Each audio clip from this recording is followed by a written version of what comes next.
Tak Trango Tower bol pre mňa taký symbol toho big wallového lezenia a už som to vnímal od toho detstva, keď som začínal liesť. Trango je úplná lezecká ikona v tom svete lezenia a alpinizmu.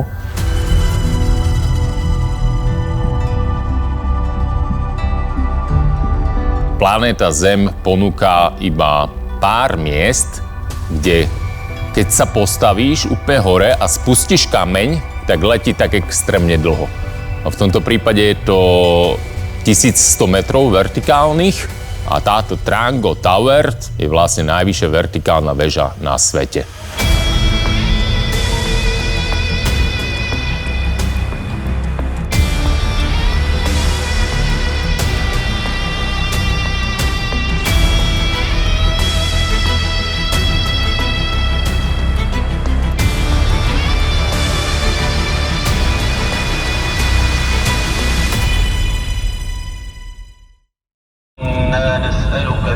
سفرنا هذا البر والتقوى ومن العمل ما ترضى. Čo sa týka logistiky, dostať sa pod tieto Tranga nie je to nič náročné. Je to oblasť Baltora, komerčne známa oblasť v rámci pakistánskej turistiky alebo aj horolezectva. To znamená, v momente, keď my sme zaplatili agentúre, jak sme doleteli do hlavného mesta Islamabadu, už nás čakal transport, ďalšie vnútroštátne lietadlo.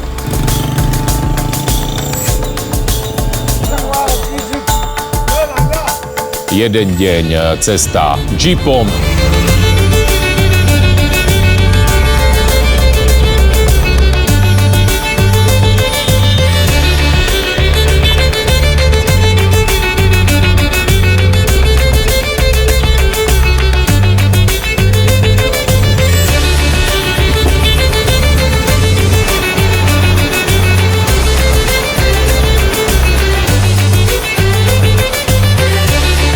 3 dní trekking do základného tábora, kde sme mali zabezpečených nosičov, kde sme mali zabezpečené stany, strávu, permity, všetko.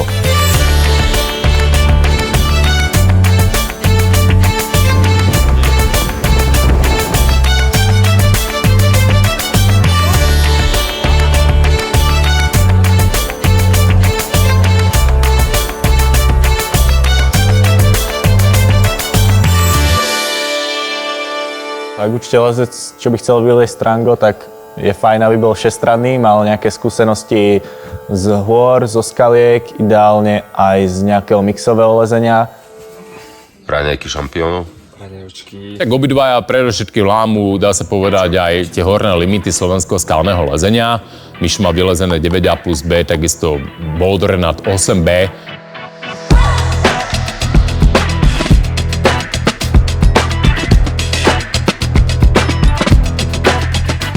Tomáš má takisto 9Ačka polozené, boulderené, myslím, že tiež na 8B. To znamená, že sú to najlepší lesci na Slovensku, ktorých máme. Franta Bulička je mladý, talentovaný lezec z Čiech, veľmi ambiciózny, šikovný chalanisko, o ktorom určite budeme ešte v budúcnosti počuť. Moje meno je Martin Krásňanský, lezem už 25 rokov, z toho posledných 15 rokov po horách celého sveta. Zorganizovať expedíciu na Trango bol vždy môj sen a pevne verím, že sa to podarí. Hygiena. S takýmito pulsami.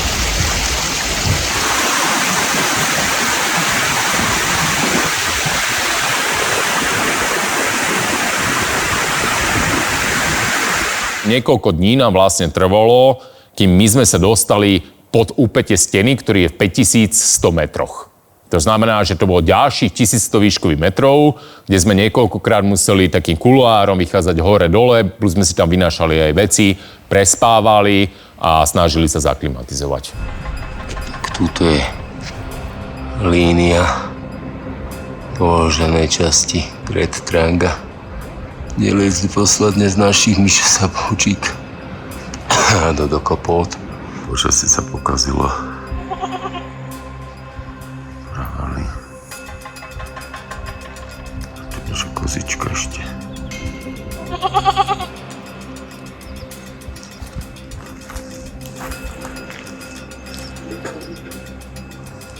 Večer pršalo intenzívne.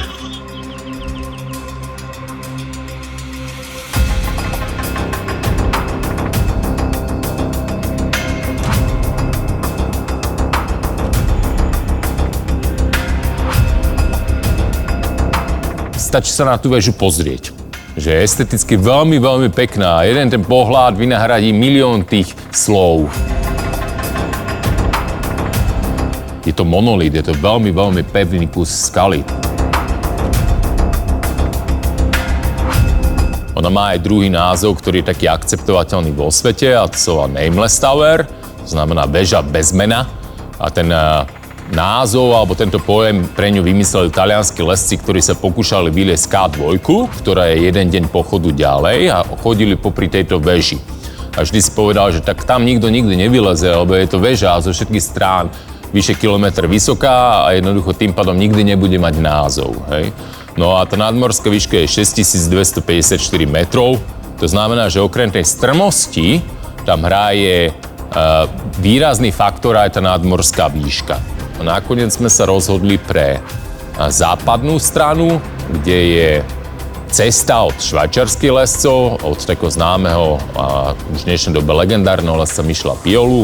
Volá sa Gran Diedre Desplomado, čo v preklade to znamená nejaká veľká cesta východným pilierom, niečo v tom význame. A táto cesta vznikla v roku 1987. Tým lescom to trvalo vyliesť 5 týždňov. No a my sme chceli túto líniu vyliesť z toho dôvodu, že objektívne bola bezpečnejšia. Mali sme dosť informácií od ďalších švajčiarsko-talianskych lescov, ktorí to zopakovali v 2006 roku. Bolo to jediné opakovanie doteraz. Ako Miško? Himalaya style. Tak sme na ABCčku pod Boulderom. Aká bola prvá noc? 4, 8, 5, 0? Pohodičke. Trošku vlhká. No a to máš ty na to. Vieš liesť? Úvodnú prvú dĺžku z 25, alebo to je 6. My sme sa hneď presunuli do druhej dĺžky, kde boli také menšie police. Tam sme postavili portalet, že tie dva závesné stany, veci okolo. A rozhodli sme sa, že tam vychádzalo to tak, že sme tam strávili prvé 3 dni. Práte sa pripravuje na pokus. Magnézium.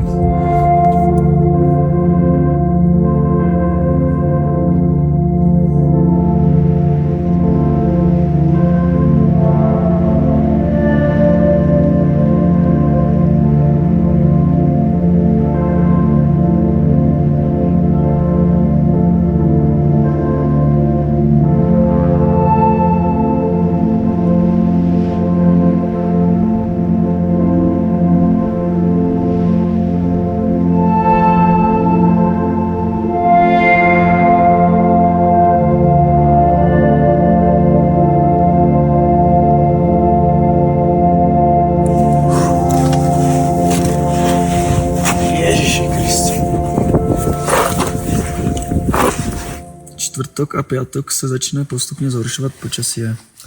Nejhorší bude sobota a neděle.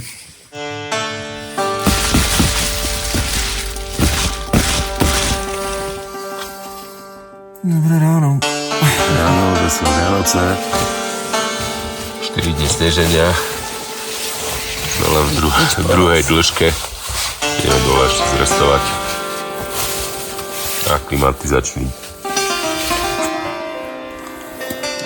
Regeneruješ plúca? Vieš, pohode, len na boli hrudlo. Aj mňa trochu.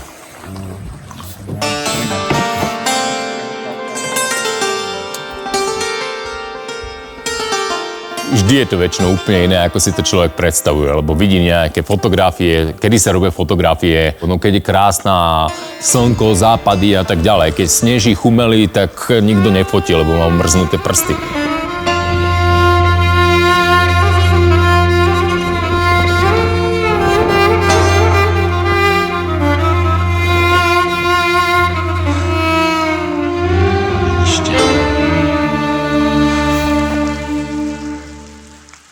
Fekál.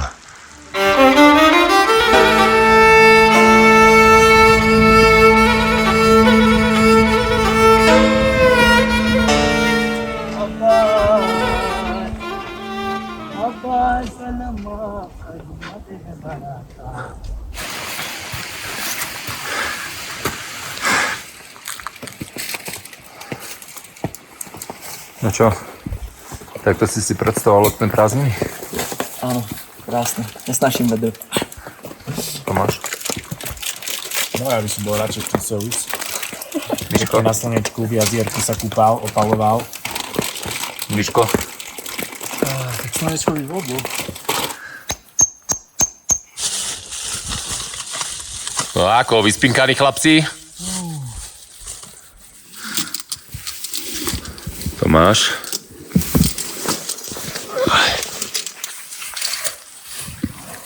Mišo ide žumarovať do 10. dĺžky.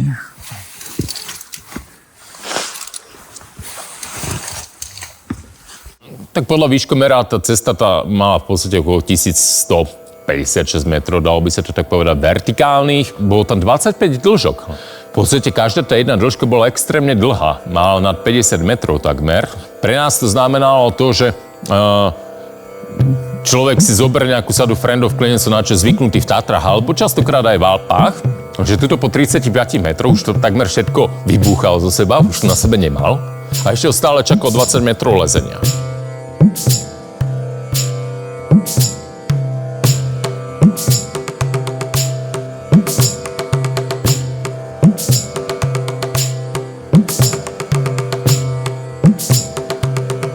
Ja som ťahal jedno 7B+, ktoré sa mi teda nepodarilo vyliesť, ale bol tam jeden z takých najťažších momentov na celom tom výstupe, kedy som naozaj sa úplne zadýchal a s točením hlavy ma teda Martin spustil a museli sme sa vymeniť.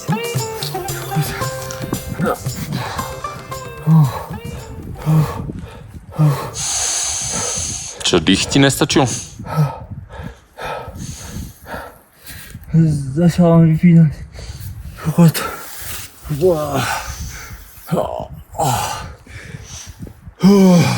No dobre. Pôjdem ja. Oddychni.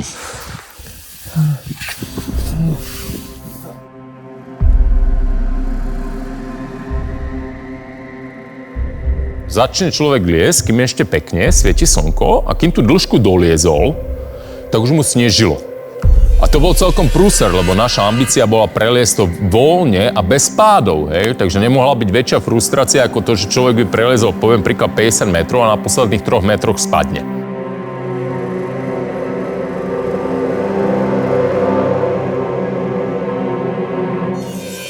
Takže každá tá jedna dĺžka nebola len fyzicky náročná, ale aj psychicky a aj časovo, pretože to počasie sa tam neustále priebehu pár minút menilo.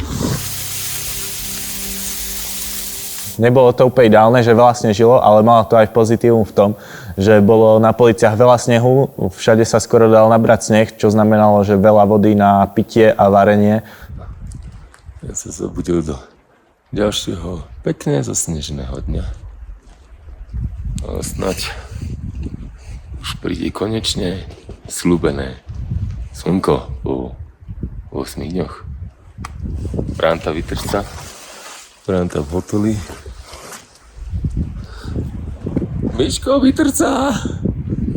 Miško! Ahoj! Dneska nás čaká najťažšia dĺžka, 13. Pádá snežík bielúčky, na polia aj na lúčky. Sťahujeme kemp do... A keď niekedy uvidíte, že sa lezie v tričku s krátkym rukavom na trangu, tak tomu neverte. Mladý nádejný český alpinista František Bulička pripravuje spáleň. Dneska celý deň snežilo, nakoniec chvíľku slnka. Chalani druhýkrát zakusli látku do tečky. No, boli sme úplne začiatočníci v tom rozkladaní v tých portaléží, takže nie vždycky sme si to tak dobre vyrovnali tými popruhmi a väčšinu času sme teda spali nakrivo. Výhľadom.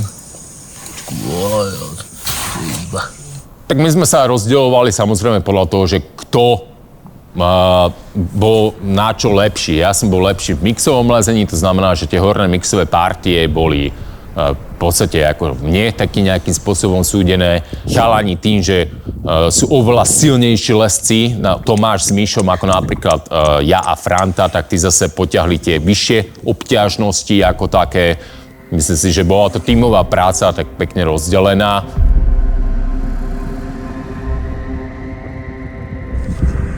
Hor nad Frantom je najvyššie položená 10 minúska na svete a sneží. Franta, čo na to hovoríš? Bola tam obťažnosť. Jednoducho, bola tam dĺžka, ktorá pre chálaňov, pre Míša a Tomáša, verím tomu, že aj Frantu, bola dostatočným lákadlom na to, aby jednoducho sa pokusili preliesť polke steny 13. dĺžku obťažnosti navrhovanej Švajčiarmi okolo 10 minus. A to keby sa im podarilo, tak by to bola najťažšie vylezená 10 minúska, najvyššie položená 10 minúska na svete. Kľúčová dĺžka, každý brzdne. My sme v podstate vyliezli polku steny štýlom Team RP, to znamená, že aspoň jeden z nás musí mať minimálne jednu dĺžku, teda každá jedna dĺžka musela byť prelezaná aspoň jedným z nás, voľne, bez pádu. Hej? To sa nám podarilo po tú 13. 10-minúskovú dĺžku, polke steny, no a keďže tam fúkal extrémne studený vietor na tej hrane, boli teploty okolo nuly, možno aj pod nulou, snežilo tam a tak ďalej, vyliezť 56-metrovú cestu v previse, v takýchto podmienkách bolo dosť veľké science fiction. Ale následne už jednoducho aj pri tom počasí, ktoré bolo, a boli sme jednoducho v stene už vyše 8 dní, tak jednoducho sme si povedali, že treba už mastiť na vrchol. To ešte až 14. dĺžku k snovu polu večer zatmí pol hodina za zatmenia. To, čo zase pre mňa bolo také veľmi pekné, je, že v tej ľavej časti, v tej hornej, a keď sa to preklápa z tej západnej steny do južnej, tak je tam v podstate možno najvyššie položený monolit na svete. Je to jedna obrovská, takmer 450 metrov vysoká platňa, kde je jedna jediná porucha, puklina, ktorá vedie od spodu až hore. Miestami je široká, miestami je extrémne úzká. No a taďa viedla vlastne tá naša cesta. Tak včera tam padol jediný funkčný zapalovač, chalani majú ešte jeden. Sme pod vrcholovou stenou. Čo ťa čaká na tebou? Najkrajšia špára sveta? Sokolík.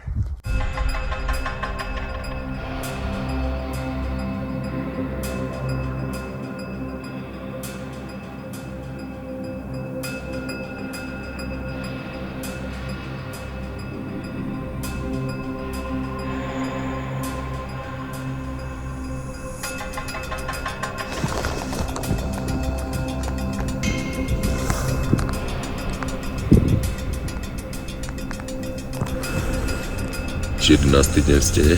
No, takéto ráničko, večer nám nakydalo. Tiež človeka frustruje, lebo si myslí, že dnes bude konečne pekne, dneska konečne odkrojíme z toho koláča viacej. A potom sme vylezli iba 2,5 dĺžku, že ono to bolo 125 metrov. Boli ťažké momenty, keď sme museli presúvať aj tábor. My sme mali 160 kg veci. Zatiaľ tam na niečo nacvakne.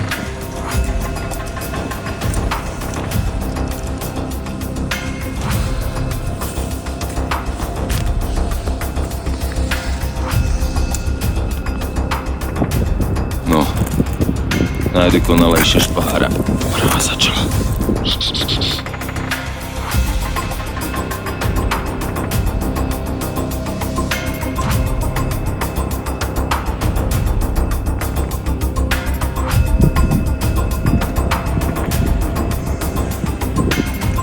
A tu je Franta, ktorý má raz day. A sme posledné 4 skalné dĺžky. Tam sa hákovať prvýkrát v živote. Takže varuje, chýbajú nám 2 čisto lezecké dĺžky. Chodecké, lezecké na vrch. Docela nádherné. Pre mňa bol extrémne ťažký moment úplne pod vrcholom, kde bol krupicový sneh, ktorý absolútne nedržal na tej skale. Človek sa už 70 stupňov svahu nebol schopný držať všetko, co sa iba brodil a kopal hlbšie, ale nebol sa schopný posúvať sa ani o meter vyššie. A bolo to objektívne nebezpečné, takže to sú všetko faktory, každý si našiel nejaký ten svoj, verím. No. Chlap, ktorý si to zo všetkých najviacej zaslúži, Dostať sa na vrchol. Vrátna pulička. Kámo! A prichádza posledný člen. 10 dní, keď sme sa dostali na vrchol a zlanili dole pod stenu. Takže suma sumárum, čistá práca a lezenie v stene dohromady bolo 13 dní.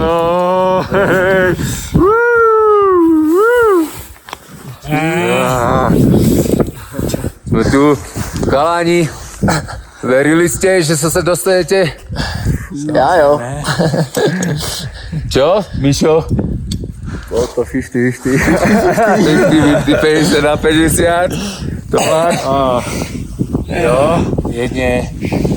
Tomáš nepochyboval. Okay. To Ja som tomu dával takých 70-60%. Chalani, ďakujem veľmi pekne. Super. Tak určite to bol taký, myslím, že životný zážitok a aj taký jeden zo splnených snov. Isto to vo mne veľa zanechalo, hlavne aj pozrieť sa do takej krajiny, do takých kopcov, ktoré vlastne človek moc inde na planete nemá možnosť vidieť, lebo tie kopce sú tam úplne unikátne.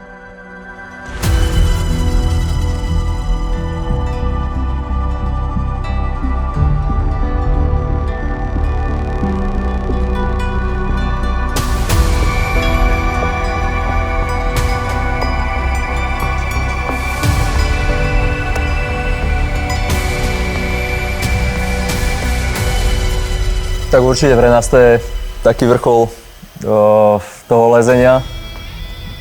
Či už po tej fyzickej stránke, alebo aj tej mentálnej sme si siahli naozaj na dno.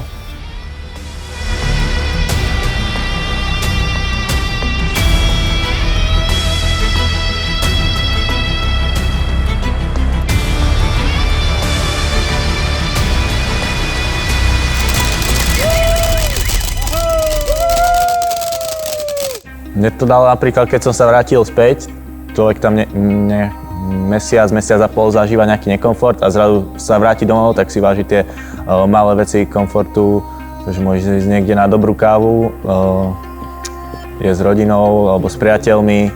Studenú vodu. Teplú vodu, sprchu, presne. To bude od Šatavisa, ne? Franto, Mačo, Mišo, Tome.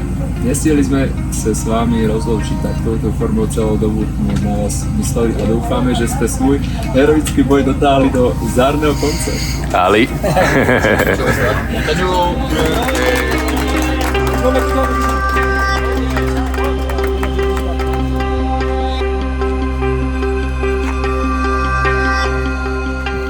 Je krásne plniť si sny, hej? Ten môj sen dýchal 25 rokov. Ja keď som okolo roku 99 začal s lezením, tak som videl ten obrázok toho tranga a keď som si čítal tie atribúty, tá nadmorská výška, zaladnené špáry, vyše 1100 metrov lezenia, tak som si povedal, že tak toto vyzerá akože šialene pekne, ale to nebude nikdy pre mňa. Ale ten sen, keď sa jeho človek drží, verí v neho, tak ten vesmír to nejako zaradí a jednoducho sa to stane.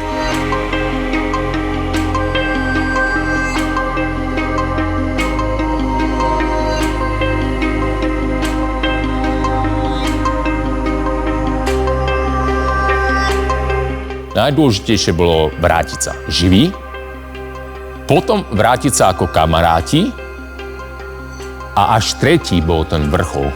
A toto sa podarilo, takže to je pre mňa to najvzácnejšie a najdôležitejšie, lebo to lezenie je pre mňa o ľuďoch a to som strašne rád, že jednoducho dopadlo to super.